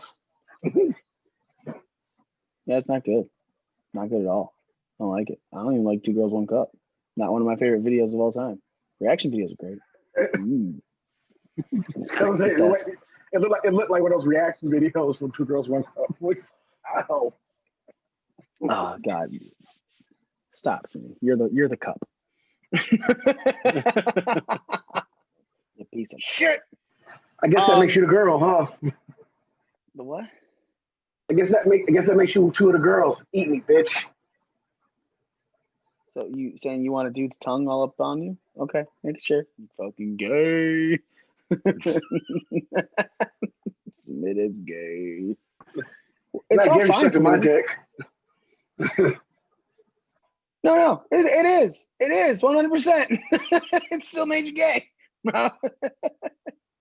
This isn't the carton thing. I was going to the whole Hilda Kumar Guantanamo Bay reference. It ain't gay if you're sucking my dick. That's a horrible reference. WWE draft results, ladies and gentlemen. People got drafted. People are on new shows. People are on the same shows. Tag teams are broken up, and Smitty is angry. Let's talk about it. First round of the WWE draft happened on SmackDown. The first half of it. The second half is going to happen on Raw. Round one, the number one pick went to Raw. They took Drew McIntyre. Number two pick went to SmackDown. They took Roman Reigns, the tribal chief. The next pick went to Raw. They took Asuka, the Raw Women's Champion. Then SmackDown took the first move of the night in Seth Rollins. Number three pick for Raw is the Hurt Business with Bobby Lashley as United States Champion, MVP, Shelton Benjamin, and of course, Apollo Crews' former best friend, Cedric Alexander. I guess that's so. We'll talk about it round by round. One, the only major move is Seth Rollins to SmackDown, but Hurt Business being up there as your number three pick has to say a lot of things about them, right? How high WWE is on them, right? What do you think, Z? I mean, right now they're the only reason I tune into Monday Night Raw. They've been the only real consistent storyline. I've always been a fan of Shelton Benjamin. I'm just so happy that he's doing something significant, not just like stupid comedy shit they had him doing before where he'd like make his eyes look the other way and then leave, which I was still a mark for that. But I'm just glad he's actually doing something.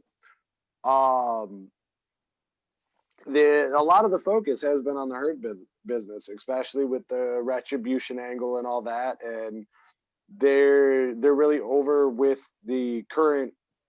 Everybody right now, everyone that's watching wrestling is basically a wrestling fan, like a diehard, like us or Smarks or anything like that. But that's what it's whittled down to. Especially since you can't really build new superstars right now with COVID. I mean, you kind of have to do what you can with what you have, and putting this together and this being one of the more stable storylines on Monday Night Raw. So I mean, I think it shows that they're willing to, push these guys to the moon with possibly Lashley as your champion, Benjamin as your, United States champion. Hi, I'm back. Sorry. Oh, you left? We didn't even know. Froze. I didn't hear a single thing you said. I was like, oh man, I'm frozen. Sorry. Go ahead. Continue what you're saying. I was about done. So somebody else can go now. Smitty, what are your thoughts? Hurt Business being being a first round draft pick. So you got Bobby Lashley, MVP, Shelton Benjamin, Cedric Alexander, all in a top faction being pushed like that. What are your thoughts? I'm a fan of Hurt Business, but this is also one thing I've been saying, like MVP coming back to WWE has been a godsend for a lot of people. Like, do you think I don't think any without MVP and starting the Hurt Business, these guys would have probably been on Raw Talk or talking smack being put over somewhere else. Also, the fact that Hurt Business got drafted as a stable kind of goes into another reason later in that night. That was like certain things where I thought in the draft were dumb. All right, Nick, your thoughts on the first round of the draft. Or is it a bigger deal for Seth Rollins moving over to SmackDown? Or is the Hurt Business the big story of round one on SmackDown? I actually kind of agree with Smitty on a lot of what he said. Sorry. I do like the Hurt Business. I'll start off by saying that. Seth Rollins, when I first saw that he was moving to SmackDown, I was like, oh, okay. But my thoughts after that, we'll talk more about here in a few minutes. They kind of changed after, and the same thing with the Hurt Business. Like I was like, okay, that's cool. But then events that happened later in the night kind of led me to like, well, yeah, man, I mean, it's kind of dumb, but then at the same time, it kind of makes sense. And what I'm saying will make more sense as we talk more about the draft. But I don't know. I'm cool with where they're at right now. I'd like to see the Hurt Business kind of expand what they've got going on. And you'd like to see them become the Hurt Corporation? Yeah, something like that. The Hurt LLC. I actually do have a little thing about the Hurt Business too. Can we just choose what alignment they go? Nick's still talking. We'll get more into that as we talk more about the draft. It'll all make more sense. Break down the draft. Breaking down the dream. But I would say when it comes to Hurt Business, the only thing that kind of annoys me right now is they have not chosen the alignment for me yet. Because like they seem like they're heels when they go on against Ricochet and Apollo, but then all of a sudden with Retribution, they're all of a sudden turning on the babyface. Yeah, they're tweeners. Leave it alone. Yeah, they're a business, bro. That's all it is. There's no alignment for them. Second round kicked off with another move. AJ Styles leaving the side of Paul Heyman. AJ Styles leaving where Paul Heyman is again, going back to Raw. But we kind of expected that. AJ wasn't liking the whole the Friday night schedule because it hurt him and his not being able to see his son's video game. As my roommate's walking by trying not to make any noise, so she's making more noise. Door open. I should pause that. I should mute that again. All right. So AJ Styles goes to Raw. Sasha Banks stays on SmackDown, but Naomi moves from SmackDown to Raw. Then Bianca Belair moves from Raw to SmackDown. And finally, the Raw pick, the women's tag team champions, Nia Jax and Shayna Baszler. Round two was a very hair-friendly round. If you had long hair and you had a great flow, you were getting drafted somewhere. Started with AJ Styles and his beautiful hair. Then went to Sasha Banks' blue hair. Then Naomi's get rough and tough with my Afro puff.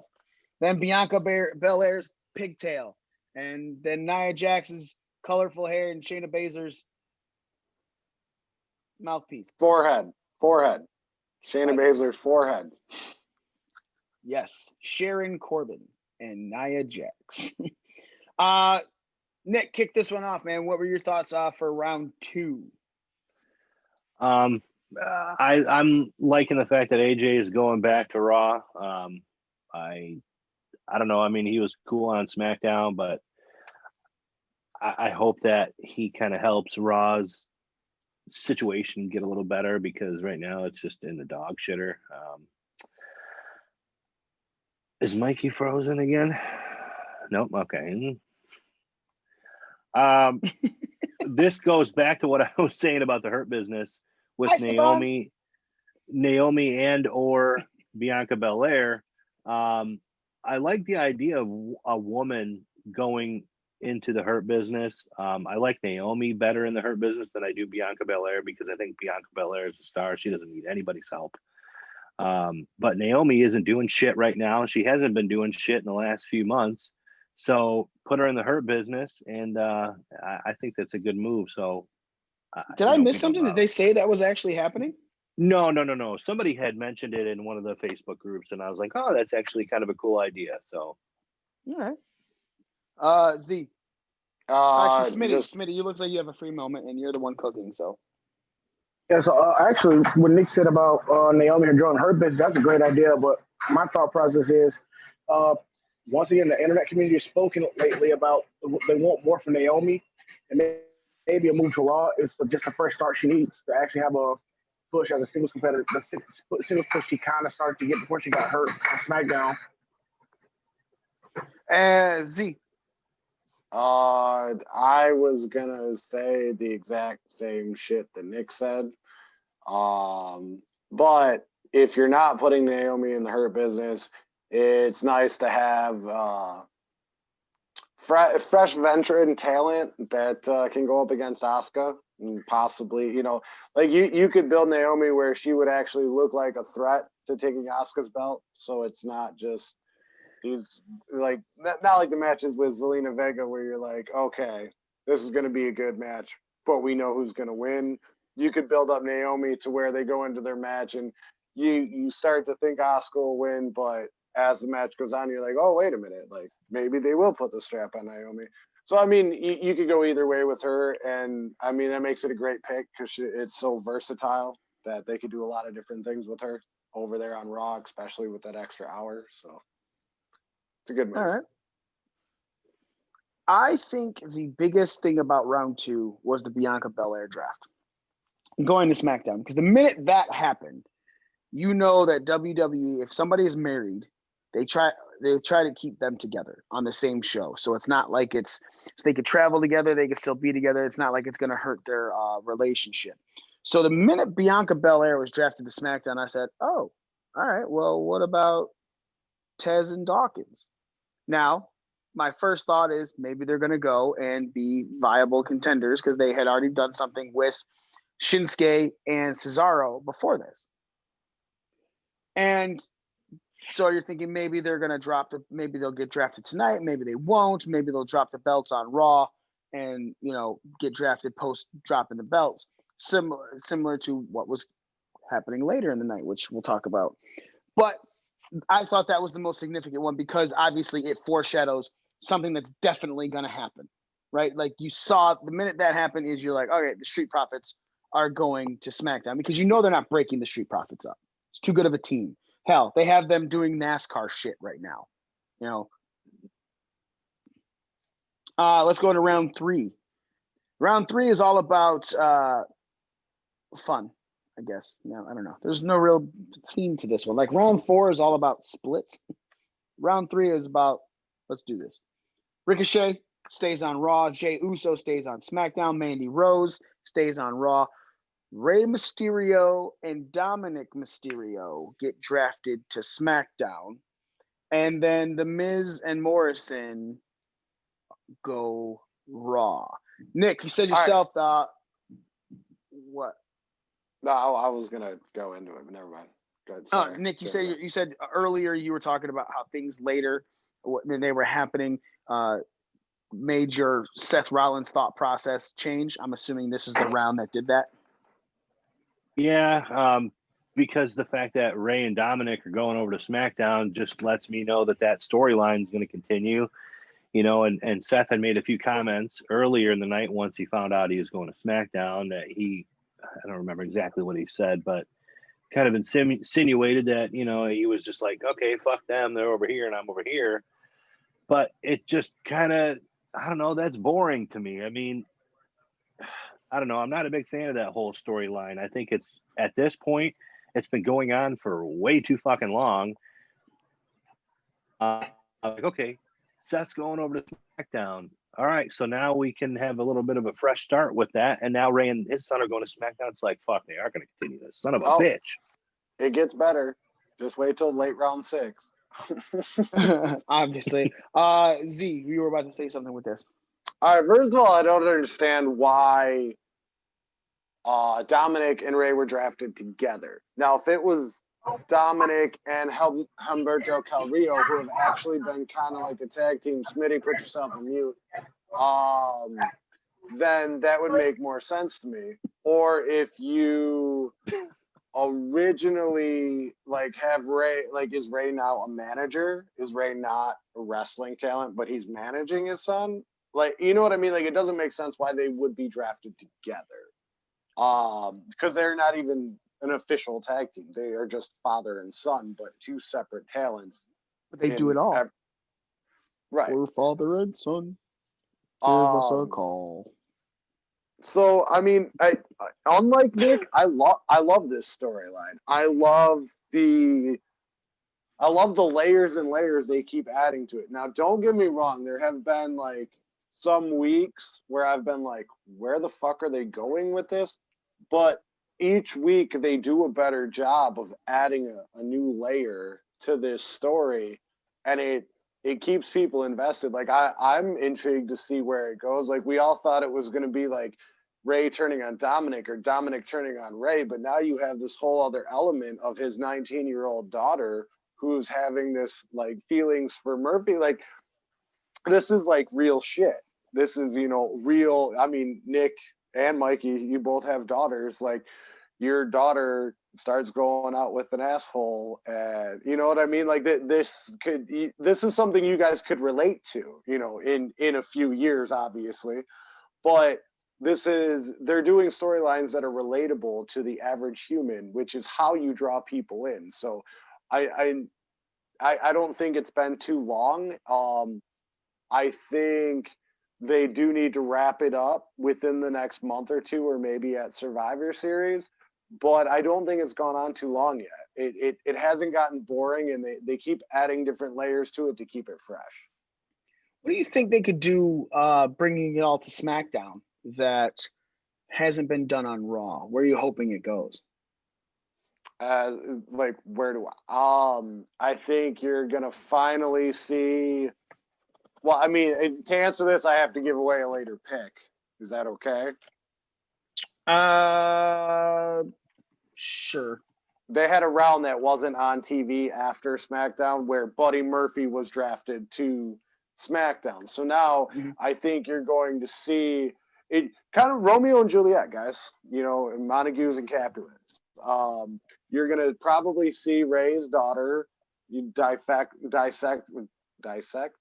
whatever from the family. And Buddy's going to turn on Seth, and then they're going to go be their little couple and have, Ray and not be happy and Dominic not be happy and Seth not be happy. You might even end up with a tag team with Seth Rollins and Dominic. I mean, there's many different ways you can go with this. This is not like a storyline that's dead in the water. There's so much tied into this right now that you can go a lot of different ways and still make sense of it going forward and keep it fresh. If Murphy and Rey Mysterio's daughter end up getting married, the good thing is she can keep her last name because Murphy doesn't have one since WWE took it away. So really, it's still the family dynamic is there, still very strong. So, Smitty, your thought process on round 3? The controversial pick of Ray and and Ray and Dominic going over to SmackDown. Why is that controversial? Because I figured when they drafted Seth, it was a way to end that story that I felt was kind of going nowhere. Like Z feels like they're just trying to they're trying to force a long-term story, which this is all like I just don't care for this with the story they're trying to build for this. And bringing everybody in from the story on Raw over to SmackDown, and just really don't care for it. Okay. Everything else from that round was just kind of meh. One of the big things of round 4 happens. So Kofi Kingston and Xavier Woods have returned to WWE programming. Their injuries are done. They take on Cesaro and Nakamura. They win the SmackDown mute. They win the SmackDown tag team championships off of Cesaro and Nakamura. Stephanie McMahon walks the fuck out as all 3 of New Day members are celebrating to say the SmackDown tag team champions of Xavier Woods and Kofi Kingston are being drafted to Raw as they're standing in the ring going, what about E? He's right here. Look at that Big E. Look at Big E right here. She goes, SmackDown drafts Big E. Then Dana Brooke stays on Raw. Otis stays on SmackDown. And, Angel Garza on Raw. I said they split that. My thought process was they split that tag team, but Angel stayed on Raw. He didn't go to SmackDown. So, New Day is no longer a trio. It is a duo on Raw. I guess Big E technically still is part of the New Day, but he's on SmackDown now. Smitty, I'm going to lead with you on this one, unless you're too busy making some taco meat.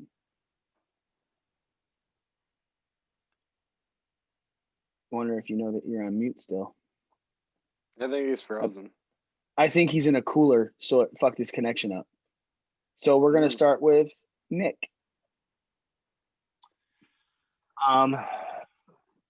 I knew that they were splitting up the New Day before I watched SmackDown, just because of spoilers on social media and whatever.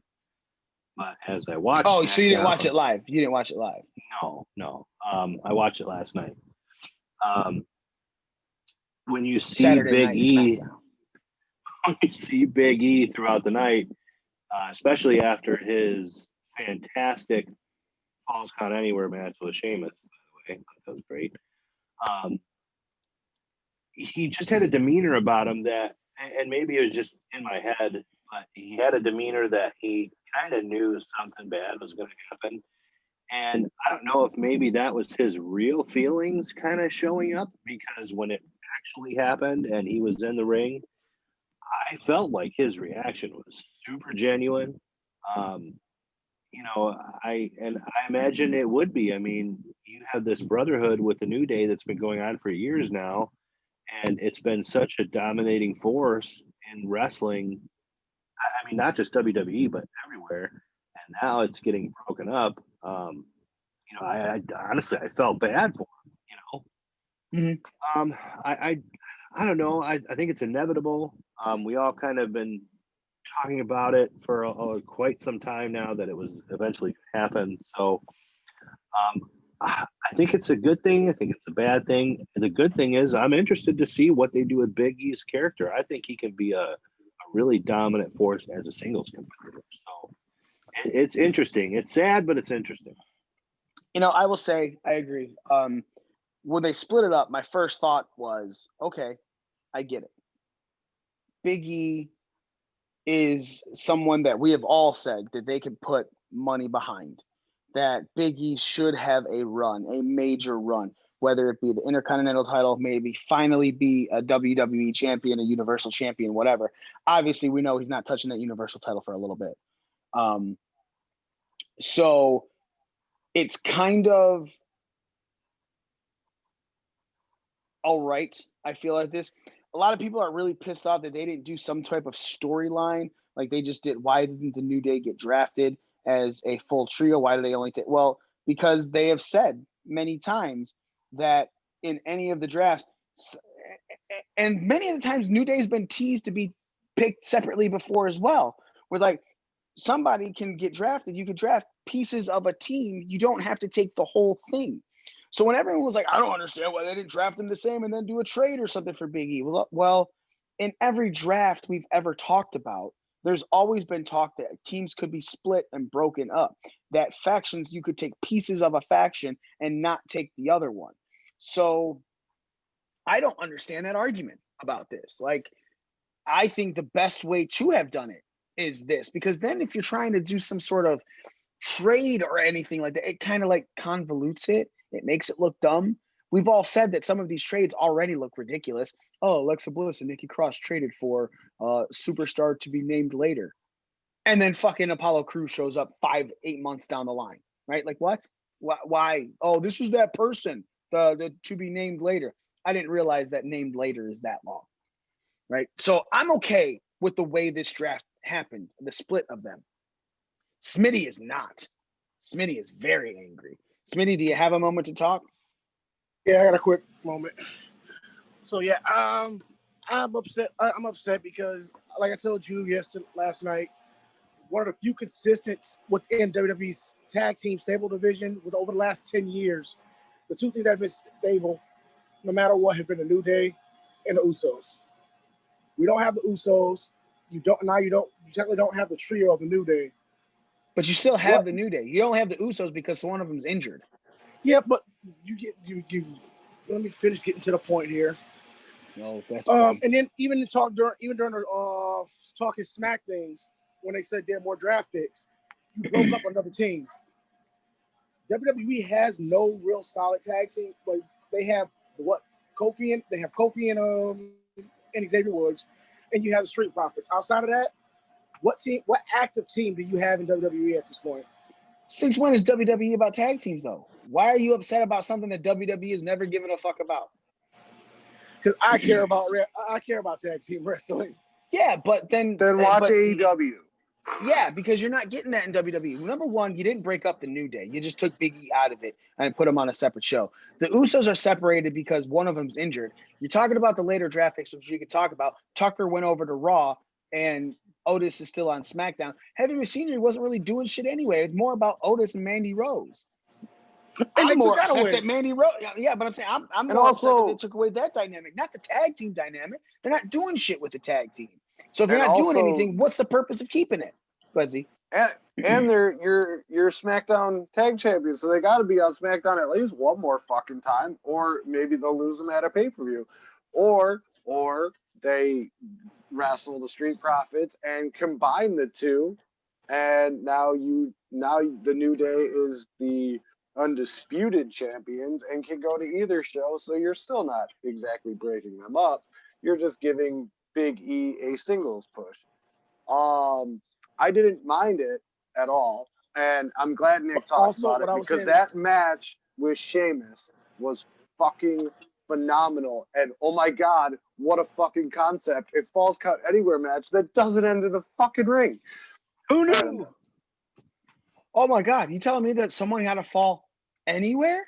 Oh my god, they brought it full circle. Like it ended on the same car that Big E was laid out on. It was fan-fucking-tastic. Nice. Smitty went mute again. It makes me feel like, all right, so now we've got the SmackDown Tag Champions on Raw. Is that inevitable to say that the Street Profits are going to move to SmackDown now? Well, yeah, that's what I was saying earlier with Bianca Belair. Bianca Belair and Montez Ford are married. Belair went to SmackDown. I automatically knew that the Street Profits were going to SmackDown. But with this situation happening here, they could still hold those belts and go. And it's just swap the belts. I will. Oh. Okay. I was going to say, I will say this, though. It's a little different now because there's no live events. It's just TV. So you could theoretically have the Street Profits on Monday Night Raw, Bianca Belair on Fridays, and you don't have shit to do in between because there's no live events. So she would just have to fly out Thursday night, and he would have to fly out Sunday night, but the rest of that time could be spent together instead of on separate schedules for live events. True, but obviously, most likely because TV, they're trying to get TV back as fast as possible, and live events back hopefully by the end of the year is what they're hoping. I don't think COVID's going to allow that. But Maybe again, in so Florida. you right, like, we're going to travel to Naples. Okay. No, all restrictions are lifted tomorrow. Yeah, I know. Can't wait. Can't wait. I like how the Miami Dolphins are allowed to have their stadium full, or Buccaneers someone, and they're like, yeah, we're still going to stick with this 20,000 that we're allowed. We're not. Fuck you, DeSantis. Well, yeah, because anyway. now it's up to the owner's discretion. Right. You know, whatever. So, yes, I'm okay with this. I think it's okay. I think it's fine. I think people need to stop flipping about how this happened. Like, oh my God, did not go the way I wanted it to, so I'm mad. All right, well, fuck off. And then, yes, during Talking Smack, all of the free agents were announced, and we saw what happened. Humberto Carrillo stayed on Raw. Murphy went to SmackDown. Drew Gulak went to Raw. Kalisto left the Lucha House Party. Or I guess not. It said Kalisto's on SmackDown. And then Tucker is on Raw. Because Lucha House Party were SmackDown anyway, right? Or were they Raw? No, they were on Raw. But, okay. I mean, come Monday, they could end up on SmackDown and they're not broken. You know what I mean? Right. So then Lucha House Party split up too. Oh my God, Smitty's more angry. Sorry, he fell into the grass. He's in Honey, I Shrunk the Cook.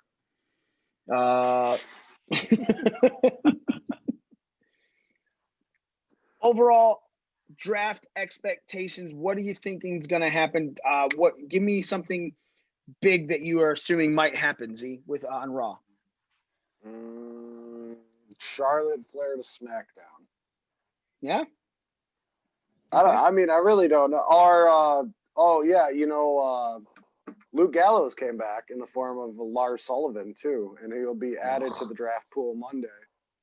I really hope that he becomes a free agent, and I don't understand how they let all these people go during COVID, but they keep a guy that has proof of being racist and even more proof of doing gay porn. Like, I don't get it, but Zack Ryder had to leave and Lars Sullivan can stay. Doesn't make any fucking sense. Well, yeah, because it was woo, woo, woo, you know it, not woo, woo, woo, I'll blow it.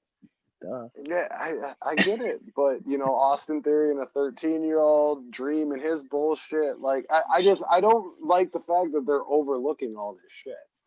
I agree. That's why I've stopped watching WWE. I'm hearing all my news from you guys. Nick, give me a big something big that you think might happen in the next draft on Monday. Fuck. I don't even know. That would be huge if someone had sex. Somebody's gonna.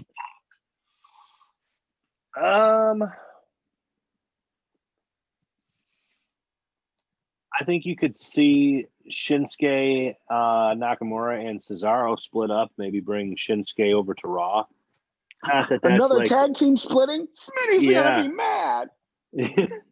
Not that that's like the biggest news in the world, but that's really the only thing off the top of my head. And okay, that's fine. Smitty, give me something that you might think might be a major shakeup on the Raw draft.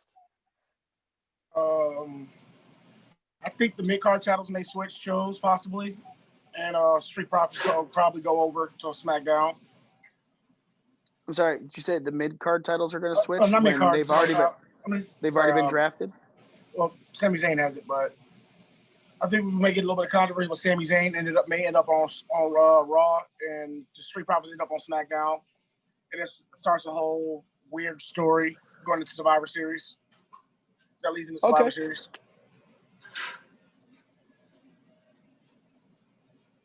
All right. Not a problem. I like it. I like it a lot. That's it for our show, boys. We've had a great run today. We're going to be back next Sunday. We're going to have some more fun. We'll talk about the last half of WWE's draft. We'll talk more about the world of wrestling. We'll talk some more about things that are coming up. We got Bound for Glory, Impact's pay-per-view this month. We have Hell in a Cell to talk about. It's coming up, obviously, at the end of this month.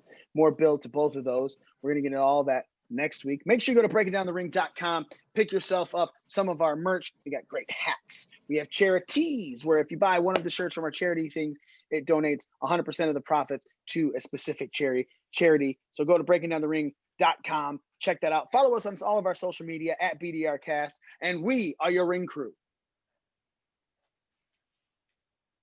Son of a bitch. All right. I'm kind of just got my first order, so okay. I'm Smitty. We I'm are out. your ring crew. I'm Smitty. I'm out. Oh, Nick 19 with Callie in the background. Yeah. And Shitsy dog fart. And me, Mikey one, Mikey himself. Ladies and gentlemen, thank you so much for paying attention. We are out.